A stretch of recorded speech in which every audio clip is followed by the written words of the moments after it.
You really mustn't, darling.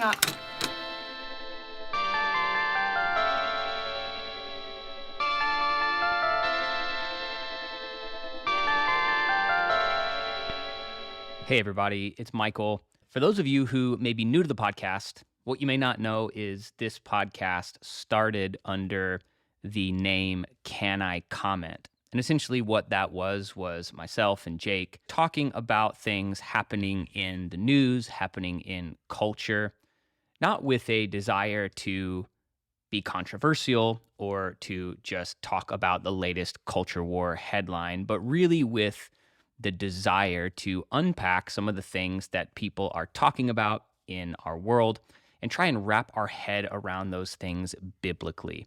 So, as of today, we are going to start dropping semi-regular episodes about different things that Jake and I are watching, reading, listening to, things that are happening in the world, and present the way we should think about those through the lens of historic Christian orthodoxy. So some of the topics may be more serious, some of them may be more silly in nature, but this is something that we're going to do from time to time and drop episodes into the feed. So we're bringing back Can I Comment? And we're excited about it. So today is the first episode, and we are talking about Disney.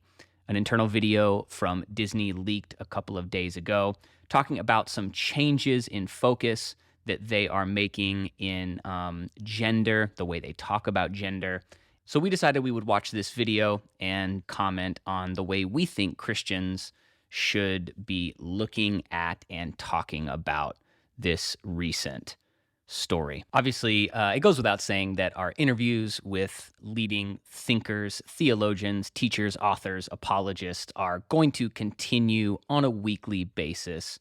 We've just been hearing from, honestly, so many of you recently who have been around listening to the podcast for a while that you would love for us to bring back some of this, for lack of a better phrase, cultural commentary through the lens of our faith. So listen, if this is the kind of stuff that you're into, feel free to keep listening. If not, and you want to stick to the interviews, no worries. Those are going to continue on a weekly basis. So let's go to this quick conversation Jake and I had around this Disney video that was leaked. All right.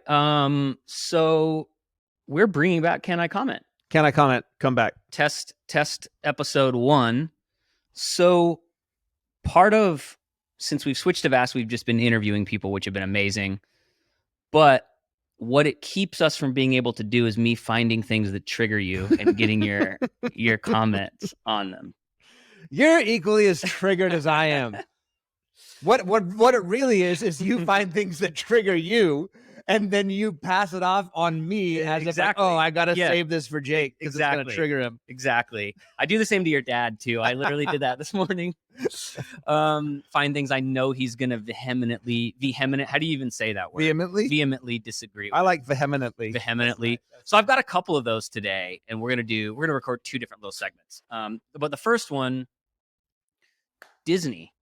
So video. Yeah, we didn't even talk about this till last night, really. Like, I had seen it, but I just didn't. Yeah. And then you watched it. What's the explanation of what's happened? So Disney has this like corporate Zoom meeting, I guess, where I think it's in response to Florida's bill that's right protecting kids from certain curriculums being taught in their schools.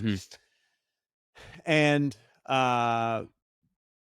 Disney has this meeting that they're talking about their commitment to LGBTQ. Right, because most of Disney is in Florida. Well, a large amount of the Disney corporation. They have a strong presence in Florida. Yeah. So I guess they are taking it on as like a personal thing. Got it. And supposedly this video is leaked, which I would be curious to hear. Nothing's leaked, right? You think nothing is ever nothing leaked? is ever unless leaked. It is meant to be leaked. Yes. But in any case, the video is like, making its way around the internet, or at this point has made its way around the internet. And today is the 31st. So we'll put this up probably this evening, maybe tomorrow. And it kind of hit the news yesterday. Okay. Is that right? I think so. Okay. I'm usually a little slow on these things, but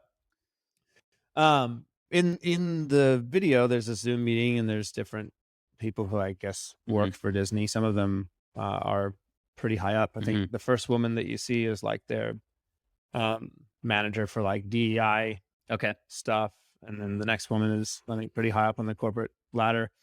And they're basically talking about their commitment to including LGBTQ2IA, right, characters stuff in their films. movies. Right. Yeah. Oh, and right. The whole thing is like, it's not, they have characters, but not enough leads. Not enough leads. And it's like, the whole thing about it is like, because I've heard for a long time that Disney has an agenda, right, when it comes to including this kind of content in their work. And this confirms that they shamelessly have an agenda. Got it. So let's watch this video and talk about it. Yep. Let's do this. Last summer, we removed all of the gendered greetings in relationship to our live spiels. So we no longer say ladies and gentlemen, boys and girls. We provided training for all of our cast members in relationship to that. So now they know it's hello everyone or hello friends. So we are in the process now, in their parks, when the employees are trained to, instead of say ladies and gentlemen, boys and girls, don't genderize, right, in any scenario. At the beginning of a show, never. When you're standing in line. Yes, because gender is a social construct. Right. So if you go to any Disney World, any Disney park, you're not going to be called a man or a woman. Right.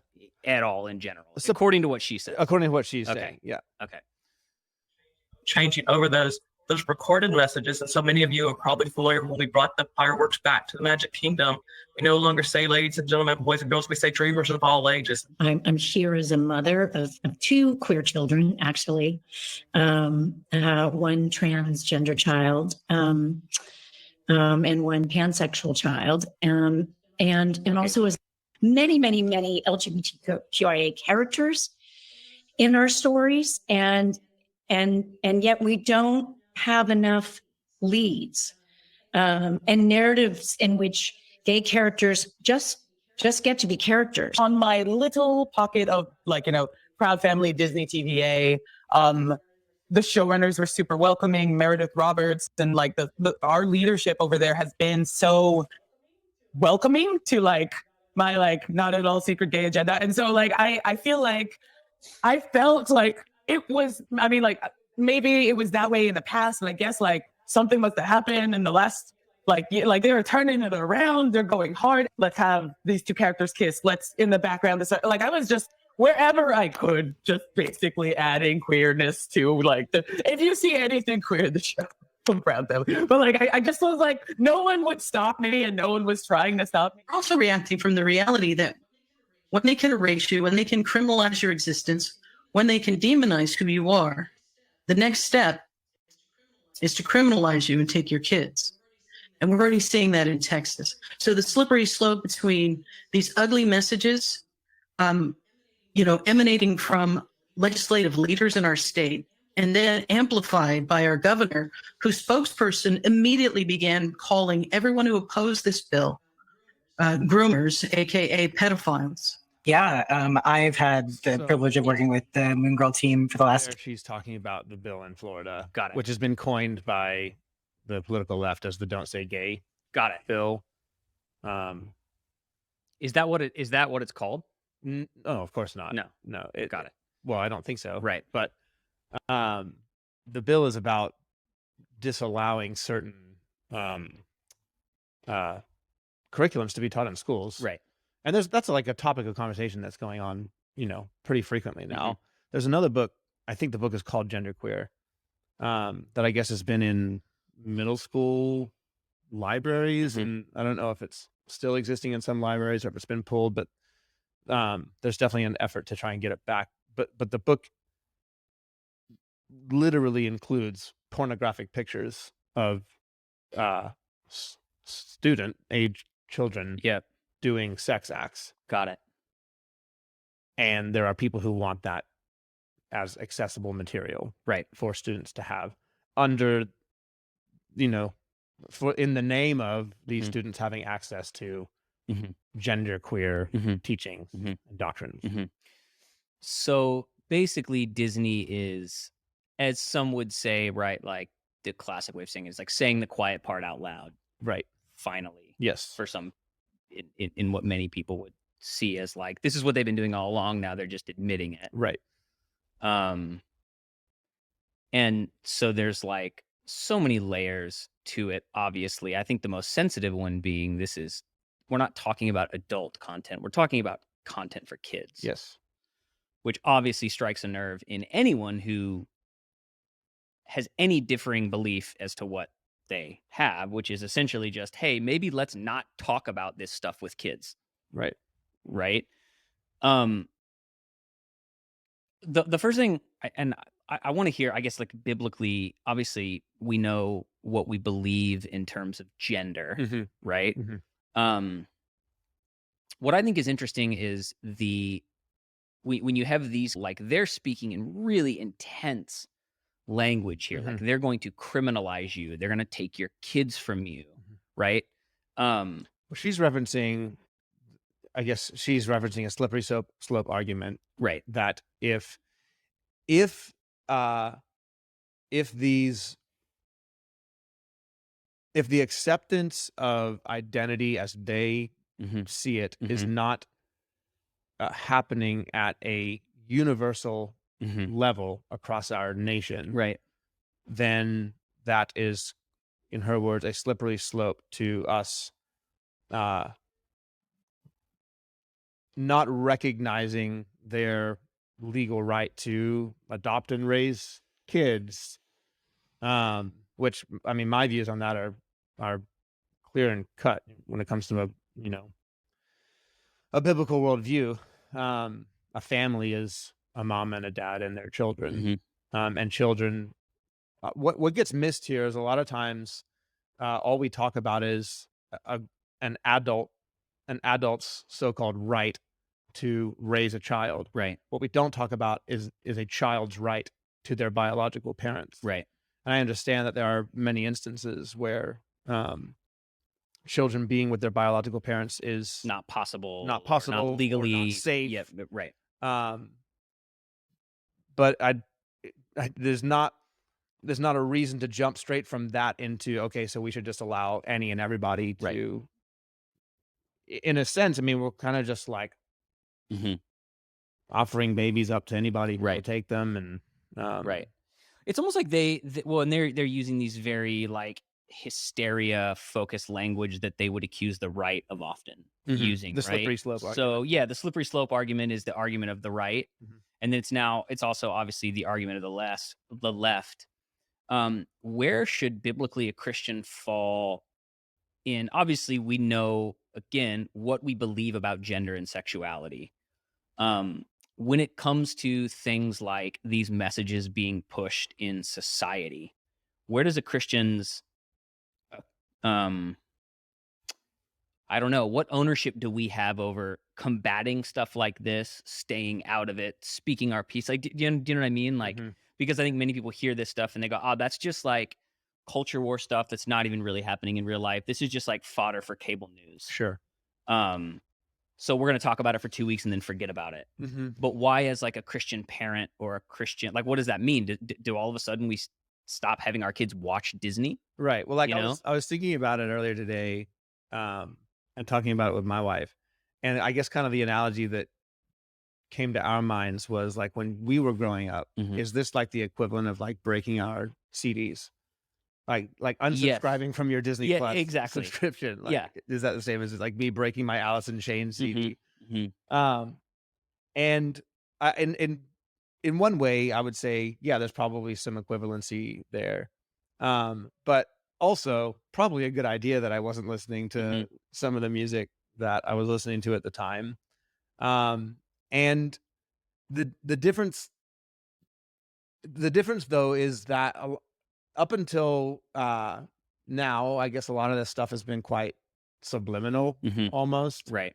And what they're saying is that they're going to get It's not going to be subliminal not going to be quite anymore. subliminal anymore. I Right. think she said that they want 50%. in the future of their characters to be outside of kind of like heteronormative. So how does a Christian or a pastor talk about this stuff, process this stuff without falling into the like angry protective Christian trope, right? Because it's not going away. Yep. It's only going to get more in your face. And so what I always go back to is, so are Christians just going to be the angry folks banging their fist against the table over this stuff for the next 20 years? What do we do? How do we talk about this? And then how do we, like, I don't know, talk to people that may be on the other side of some of this belief, even in our churches, who may view this differently than us? Well, I don't think you can have a genuine Christian belief in anything other than what the scriptures set forth in terms of gender and sexuality. Even, Jesus affirms marriage between a man and a woman. So to me, this is the kind of stuff that churches are they're gonna settle into their camps like pretty clearly on. So I don't know that most Christians are engaging with other quote unquote Christians who are in disagreement on this. But I think with this kind of stuff doesn't make me angry. I just think it's par for the course, right? For living in a fallen world.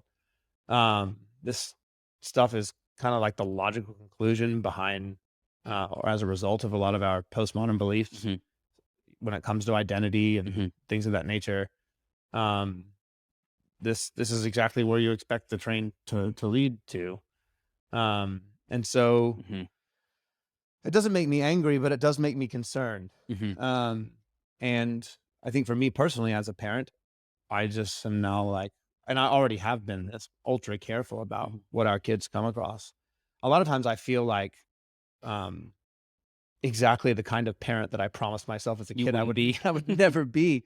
But it's just, there's just so much access. Yeah. And the scary thing about this, right? Like, if I wanted to go to the store as a 13-year-old and let's say an 8-year-old and buy my Alice in Chains CD, like I needed my mom to like take me there and buy the CD. Right. Now my 8-year-old can just put on Disney Plus and start watching it.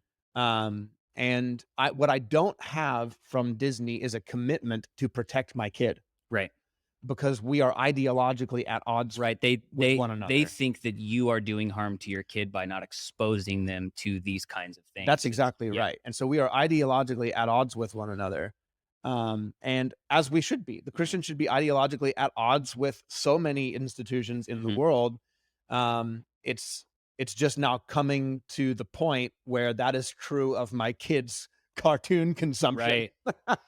And VeggieTales it is. VeggieTales for life.